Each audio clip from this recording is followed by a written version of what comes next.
হাসিনা মুক্ত ফ্যাসিবাদ মুক্ত পরিবেশে এই যে এইভাবে ইফতার করতেছি, বিগত দিনে কেউ ইফতার করতে পারছেন?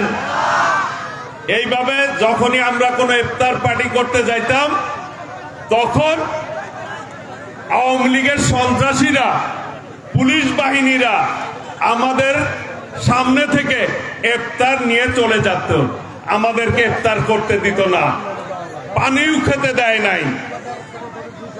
যখনই এইসব বিষয়ে আমরা কোনো প্রতিবাদ করতে যাইতাম, তখনই নির্যাতন করা হতো, গুম করা হতো, অনেককেই খুন করা হয়েছে। আমাদের নেতা ইলিয়াস আলী, তাকে গুম করেছে, চৌধুরী আলমকে গুম করেছে, অসংখ্য নেতাকে হত্যা করেছে। আর সারা বাংলাদেশে সন্ত্রাসের রামরাজত্ব কায়েম করা হয়েছিল।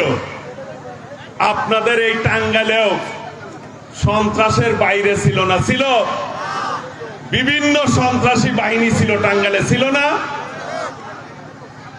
সেই সন্ত্রাসী বাহিনী দিয়ে তারা কি করত? চাঁদা তুলতো, চাঁদাবাজি করত।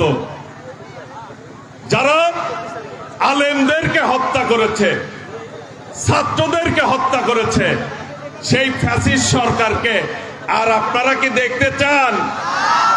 দেখতে চান? যারা জনগণের ভোট চুরি করেছে, তাদেরকে কি দেখতে চান? তাদের প্রত্যেকটি খুনি আওয়ামী লীগের বিচার এই বাংলাদেশে আমরা করব ইনশাল্লাহ।